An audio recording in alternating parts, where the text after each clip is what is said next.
কালু ছিল স্কুলের প্রিন্সিপাল আর স্কুলটি ছিল তার নিজেরই নামে। আরে মা, স্কুল যাওয়ার তো সময় হয়ে গেছে। আরে হ্যাঁ সোনা, তোমার তো স্কুল যাওয়ার সময় হয়ে গেছে। আর আমি কিন্তু তোমার টিফিনের ভিতরে তোমার প্রিয় খাবারটি রেখে দিচ্ছি, তুমি সময় মতো খাবারটি খেয়ে নিও। বুলবুল বনের অন্য বাচ্চা পাখিদের সাথে স্কুলে চলে যায়। এদিকে কালুর ছেলে রাজু ঘরে বসে টিভি দেখছিল। আরে বাবা রাজু, তুমি স্কুলে যাও না কেন? বাবা, স্কুলে যাওয়ার তো সময় হয়ে গেছে। স্কুলটা তোমার বাবার, তাই বলে এই না তুমি দেরি করে সেখানে পৌঁছাবে। আরে মা, স্কুলটা তো আমার বাবা, আর আমি কখন যাব কি না যাব সেটা তো আমার ব্যাপার। আমি এই এপিসোডটি আগে শেষ করে নি। এরপর রাজু সেই এপিসোডটি শেষ করার পরে স্কুলে যায়। আরে রাজু, তুমি তো অর্ধেক স্কুল শেষ হয়ে যাওয়ার পরেই স্কুলে আসলে, তুমি এত দেরি করে কেন আসো বাবা? আরে মিসকে স্যার, আপনি কি জানেন না আমি সকালবেলায় আমার টিভি সিরিয়ালে একটি এপিসোড দেখি। ওটা শেষ না হওয়া পর্যন্ত আমি স্কুলেই আসি না। আরে রাজু, তুমি তো ঠিক কথা বলেছো। এপিসোড না শেষ হলে তুমি কিভাবে আসবে? রাজুর বাবা স্কুলের প্রিন্সিপাল হওয়ায় মিসকে শেয়াল তাকে কিছু বলতো না। আরে বাচ্চারা, স্কুলের তো টিফিন হয়ে গেছে, তোমরা যে আরামসে টিফিন গুলো খেয়ে নাও। এরপর বনের বাচ্চা পাখিরা মাঠের একটি পাশে এসে বসে। আরে তোরা তোদের সকল টিফিন বক্সগুলো আমাকে দিয়ে দে, আমি এখন সব টিফিনগুলো খেয়ে নিব, আমার খুবই ক্ষুধা লেগেছে। আরে রাজু কাক, তুমি আমাদের টিফিনগুলো কেন খাবে? আমরা তো এখন টিফিন করব।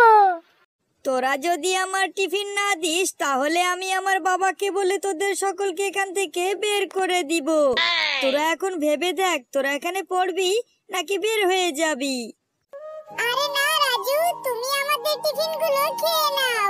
আমরা স্কুল থেকে বের হয়ে গেলে আমাদের মা বাবা খুবই কষ্ট পাবে। সকল বাচ্চা পাখিরা তাদের টিফিন বক্সটি খুলে রাজু কাকের দিয়ে দেয়, আর রাজু কাক তখন মনের সুখে ভোজন করতে থাকে। আর সকল মাসুম বাচ্চা পাখিরা এগুলো দেখতে থাকে।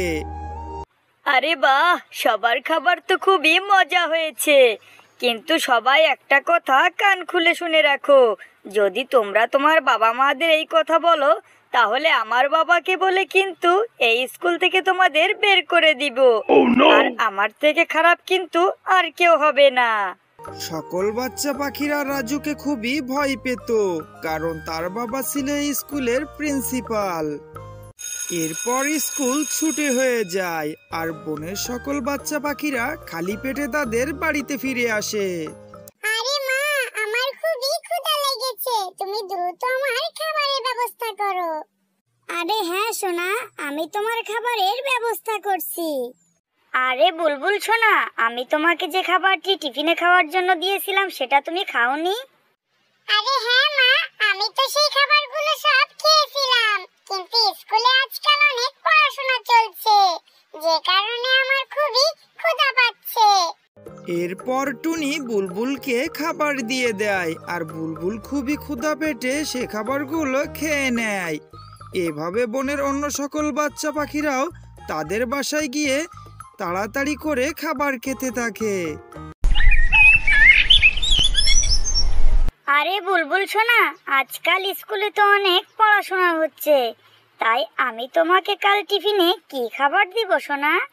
আরে সোনা, তোমার যে খাবার পছন্দ তুমি আমাকে এখনই বলো, আমি কাল সকালে তোমাকে ওই খাবারটি বানিয়ে দিব। আরে মা, আমার ওই খাবারগুলো দিয়ে কি লাভ? আমার যে খাবারগুলো তুমি টিফিনে বানিয়ে দিবে সব তো ওই মোটা রাজু খেয়ে নিবে। আরে মা, তোমার মনে যা ইচ্ছে হয় তুমি তাই বানিয়ে দাও, আর তোমার হাতের খাবার তো খুবই সুন্দর হয়। সকালবেলায় টুনি পাখি বুলবুলের টিফিন বক্সে খুবই মজাদার খাবার রেখে দেয়, আর সকল পাখিরা স্কুলে চলে যায়। আরে আরে ওই ফার্স্ট বেঞ্চে বুলবুল কিভাবে বসলো? ওই বেঞ্চে তো একমাত্র আমার বসার অধিকার রয়েছে। আরে এক্ষুনি আমি মিসকে স্যারকে বলছি। আরে মিসকে স্যার, দেখুন বুলবুল আমার ফার্স্ট বেঞ্চে বসে আছে। আরে বুলবুল, তুমি এখান থেকে উঠে পিছনে চলে যাও, এটা তো একমাত্র রাজু সোনার ছিট। এরপর বুলবুল মন খারাপ করে পিছনের বেঞ্চে বসে যায় আর রাজু গিয়ে ফার্স্ট বেঞ্চে বসে। এরপর শিক্ষক সবাইকে তাদের হোমওয়ার্ক আনতে বলে। সবাই তাদের হোমওয়ার্ক পুরা করেছিল, কিন্তু রাজু কাক কোনো রকম হোমওয়ার্ক করেছিল না। আরে রাজু, তোমার তো খাতা পুরোই ফাঁকা। তোমাকে আমি তো কাল হোমওয়ার্ক দিয়েছিলাম, তুমি এটা কেন করনি? আরে মিসকে স্যার, কাল তো আমার হোমওয়ার্ক করতে কোনো মনই চাচ্ছিল না, আর আমি ওই সময় বাইরে খেলতে বের হয়েছিলাম। আরে রাজু বাবা, আজও আমি তোমাকে হোমওয়ার্ক দিব, যদি তোমার মনে চায় তাহলে তুমি হোমওয়ার্কটি করে এনো। আরে হ্যাঁ মিসকে স্যার, যদি আমার মনে চায় তাহলে আমি হোমওয়ার্কটি করব, আর তা না হলে করব না। এরপর দিনও রাজু কোনো প্রকার হোমওয়ার্ক করে না, কিন্তু মিসকে শেয়াল তাকে খুবই ভয় পেত, কারণ রাজুর কারণে তার চাকরিটা না চলে যায়। এজন্য সে রাজুকে কিছু বলতো না। এরপর স্কুলের ব্রেক টাইম চলে আসে আর সকল বাচ্চা পাখিরা একটি গ্রাউন্ডে চলে আসে। আর অন্য দিনের মতো রাজু কাক তাদের সকলের টিফিন বক্স নিয়ে নেয় আর তাদের সকল খাবার খেয়ে ফেলে। এই রাজু কাকের জন্য তো আমাদের প্রতিদিন না খেয়ে থাকতে হয়।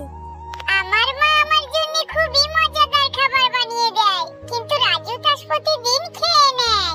এরপর সকল বাচ্চা পাখিরা আজও খালি পেটে তাদের বাড়িতে চলে যায়। আরে বুলবুল সোনা, আজ তোমার টিফিনের খাবার কেমন লেগেছিল? আরে মা, তোমার ডাল রান্না তো আজ খুবই সুন্দর লেগেছিল।